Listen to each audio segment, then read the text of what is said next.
ಎಲ್ರಿಗೂ ನಮಸ್ಕಾರ. ಇನ್ಫೋಸ್ಟ್ರೀಮ್ ಯೂಟ್ಯೂಬ್ ಚಾನಲ್ಗೆ ಎಲ್ರಿಗೂ ಸ್ವಾಗತ. ಈ ವಿಡಿಯೋದಲ್ಲಿ ನಾವು SR ಪಾರ್ಸರ್ ಪ್ರಾಬ್ಲಮ್ ಅಂದರೆ ಶಿಫ್ಟ್ ರೆಡ್ಯೂಸ್ ಪಾರ್ಸರ್ ಪ್ರಾಬ್ಲಮ್ ಬಗ್ಗೆ ಡಿಸ್ಕಸ್ ಮಾಡ್ತಾ ಹೋಗೋಣ. ಸೊ ಇದು majorly bottom up parsing technique ಮತ್ತು ಇದು 2 ಡೇಟಾ ಸ್ಟ್ರಕ್ಚರ್ಸ್ನ ಯೂಸ್ ಮಾಡುತ್ತೆ. ಅಂದರೆ 2 ಡೇಟಾ ಸ್ಟ್ರಕ್ಚರ್ಸ್. ಮೊದಲನೇದು ಸ್ಟ್ಯಾಕ್, ಎರಡನೇದು ಇನ್ಪುಟ್ ಬಫರ್. ಸೊ ಸ್ಟ್ಯಾಕ್ನ ಏನಕ್ಕೆ ಯೂಸ್ ಮಾಡುತ್ತೆ ಅಂತ ಅಂದರೆ stack is use to store symbols of grammar. Symbols of grammar ಕೊಟ್ಟಿರುವಂಥ ಗ್ರಾಮರ್ನ ಸಿಂಬಲ್ಸನ್ನು ಸ್ಟೋರ್ ಮಾಡೋದಕ್ಕೆ ಸ್ಟ್ಯಾಕ್ನ ಯೂಸ್ ಮಾಡ್ತೀವಿ. ನೆಕ್ಸ್ಟ್ ಇನ್ಪುಟ್ ಬಫರ್ನ ಏನಕ್ಕೆ ಯೂಸ್ ಮಾಡ್ತೀವಿ ಅಂತ ಅಂದರೆ store input string to parse. Store the input string to parse ಮಾಡೋದಕ್ಕೆ ಇನ್ಪುಟ್ ಸ್ಟ್ರಿಂಗ್ಗಳನ್ನು ಇಲ್ಲಿ ಸ್ಟೋರ್ ಮಾಡ್ತಾ ಹೋಗ್ತೀವಿ. ಸೊ ಮೇಜರಾಗಿ 4 ಆ್ಯಕ್ಷನ್ಸನ್ನು SR ಪಾರ್ಸರ್ ಮಾಡುತ್ತೆ. ಯಾವುದ್ಯಾವುದು? ಶಿಫ್ಟ್, ರೆಡ್ಯೂಸ್, ಅಕ್ಸೆಪ್ಟ್ ಮತ್ತು ಎರರ್. 4 ಆ್ಯಕ್ಷನ್ಸ್. ಸೊ ಈ ಶಿಫ್ಟ್ ರೆಡ್ಯೂಸ್ ಪಾರ್ಸರಲ್ಲಿ ಮೇಜರಾಗಿ 2 ಕಾನ್ಫ್ಲಿಕ್ಟ್ಸ್ ಬರುತ್ತೆ. Shift reduce conflict, reduce conflict. ಅಂದರೆ ಏನು? ಒಂದು ಸ್ಟೇಜ್ಗೆ ಹೋದಾಗ ಅಲ್ಲಿ ಶಿಫ್ಟ್ ಮಾಡಬೇಕು ಅಥವಾ ರೆಡ್ಯೂಸ್ ಮಾಡಬೇಕು ಅನ್ನೋ ಕನ್ಫ್ಯೂಷನ್ ಬಂದರೆ ಅದು ಶಿಫ್ಟ್ ರೆಡ್ಯೂಸ್ ಕಾನ್ಫ್ಲಿಕ್ಟ್. ರೆಡ್ಯೂಸ್ ಮಾಡಬೇಕು ಮತ್ತು ಅದನ್ನು ಕೂಡ ಇನ್ನೂ ಸ್ಮಾಲಾಗಿ ರೆಡ್ಯೂಸ್ ಮಾಡ್ಬೋದು ಅಂತ ಬಂದರೆ ಅದು ರೆಡ್ಯೂಸ್ ಟೆಕ್ನಿಕ್. ಸೊ ಅದೇನು ಅಂತ ನಾವು ನೋಡ್ತಾ ಹೋಗೋಣ. ನೆಕ್ಸ್ಟ್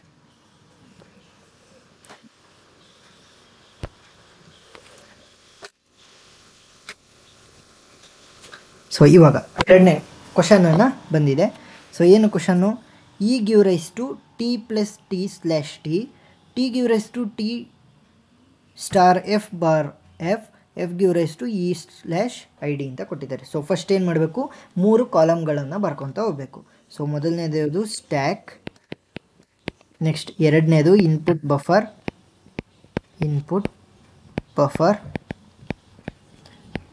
ನೆಕ್ಸ್ಟ್ ಮೂರನೇದು ಆ್ಯಕ್ಷನ್. ಸೊ ಇವಾಗ ಸ್ಟ್ಯಾಕ್ ಮೊದಲಿಗೆ ಖಾಲಿ ಇರುತ್ತೆ. ಸೊ ಏನು ಮಾಡ್ತೀನಿ? ಖಾಲಿ ಅಂತಂದರೆ ಇಲ್ಲಿ ಡಾಲರ್ ಅಂತ ಬರೀಬೇಕು. ಸೊ ಇನ್ಪುಟ್ ಬಫರ್ ಕೂಡ, ಇನ್ಪುಟ್ ಬಫರಲ್ಲಿ ಏನಿರುತ್ತೆ? ಇನ್ಪುಟ್ ಸ್ಟ್ರಿಂಗ್ ಇರುತ್ತೆ. ಇನ್ಪುಟ್ ಸ್ಟ್ರಿಂಗ್ ನಮಗೆ ಕೊಟ್ಟಿರುವಂಥದ್ದೇನು? ID star ID. ಸೊ ಅದರ ಜೊತೆ ಒಂದು ಡಾಲರ್ನ ಹಾಕಬೇಕು. ಡಾಲರ್ನ ಯಾಕೆ ಹಾಕಬೇಕು ಅಂತಂದರೆ ಇಲ್ಲಿ ಕೊಟ್ಟಿರುವಂಥ ಸ್ಟ್ರಿಂಗ್ ಅಷ್ಟನ್ನು ಕೂಡ ನಾನು ಈ ಕಡೆ ಪಾರ್ಸ್ ಮಾಡಾದಮೇಲೆ ಡಾಲರ್ ಅಂದ್ರೇನು? ಎಂಟಿ, ಅಲ್ಲಿ ಖಾಲಿ ಉಳಿದಿದೆ ಅಂತ ತೋರಿಸೋದಕ್ಕೆ. ಸೊ ನೆಕ್ಸ್ಟ್ ಇವಾಗ ನಮಗೆ ಎಷ್ಟು ಆ್ಯಕ್ಷನ್ಸ್ ಇದ್ದು? 4 action. Shift, reduce, accept, error. So first ಏನು ಮಾಡ್ತೀನಿ ಅಂತಂದರೆ ಫಸ್ಟ್ ಇಲ್ಲಿ ಸ್ಟ್ಯಾಕ್ ಎಂಟಿ ಇರೋದ್ರಿಂದ ಏನಾದರೂ ನಾನು ಅಲ್ಲಿಗೆ ಪುಷ್ ಮಾಡಬೇಕು. ಪುಷ್ ಅಂದ್ರೇನು? ಶಿಫ್ಟ್ ಮಾಡಬೇಕು. ಇನ್ಪುಟ್ ಬಫರಿಂದ ನಾನು ಶಿಫ್ಟ್ ಮಾಡ್ತೀನಿ. So shift action. ಶಿಫ್ಟ್ ಅಂದರೆ ಮೊದಲನೇದು ಇಲ್ಲಿ ಸ್ಟಾರ್ಟಿಂಗ್ ಏನಿದೆ ಅದನ್ನು ಶಿಫ್ಟ್ ಮಾಡಬೇಕು. ಏನು? ಡಾಲರ್ ಆಲ್ರೆಡಿ ಇತ್ತು, ಸೊ ID ಅಲ್ಲಿಗೆ ಶಿಫ್ಟ್ ಮಾಡಿದೆ. ಸೊ ಇನ್ನು ಉಳಿದಿರುವಂಥದ್ದೇನು? ಸ್ಟಾರ್ ID ಡಾಲರ್ ನನಗೆ ಆಲ್ರೆಡಿ ಉಳಿದಿದೆ. ಸೊ ಇವಾಗ ಉಳಿದಿರೋವಂಥದ್ದೇನು? ಸ್ಟಾರ್ ಇದೆ ನನಗೆ. ಸೊ ಇವಾಗ ಸ್ಟಾರ್ ID ಮಾತ್ರ ನನಗೆ ಇನ್ಪುಟ್ ಬಫರಲ್ಲಿ ಉಳ್ಕೊಂಡಿದೆ. ಸೊ ID ನಾನು ನೋಡಬೇಕು. ID ನಾನು ರೈಟ್ ಹ್ಯಾಂಡ್ ಸೈಡ್ ಆಫ್ ಕ್ವಶನಲ್ಲಿ ನೋಡಿದಾಗ ID ಇಲ್ಲಿದೆ. ಸೊ ID F ಇಂದ ಬರ್ತಾ ಇದೆ. So F give rise to ID. So ID ಜಾಗದಲ್ಲಿ ನಾನೇನಂತ ಬರಿಬೋದು? ಎಫ್ ಅಂತ ಬರಿಬೋದು. ಸೊ ಇವಾಗ ಯಾವ ಆ್ಯಕ್ಷನ್ನು? Reduce, F give rise to ID.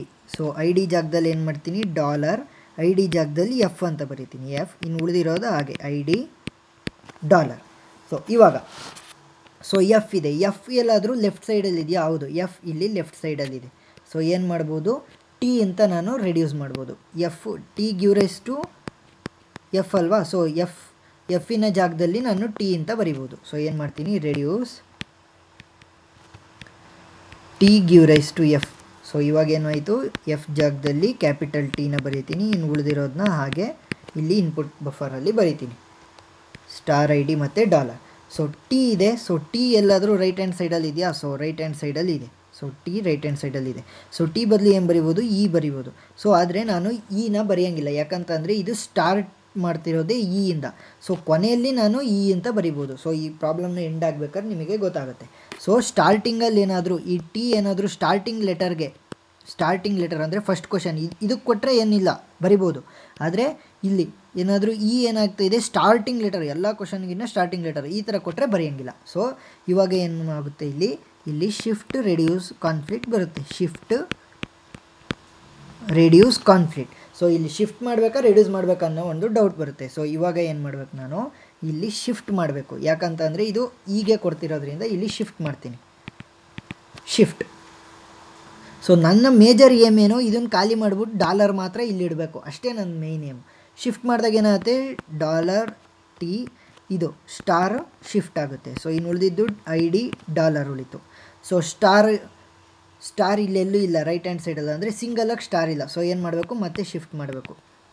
So shift ಮಾಡಿದಾಗ ಏನಾಯಿತು, $T ಸ್ಟಾರ್ ID, ಇನ್ನು ಉಳಿದಿರೋ ಅಂಥದ್ದು ಡಾಲರ್ ಮಾತ್ರ ಶಿಫ್ಟು.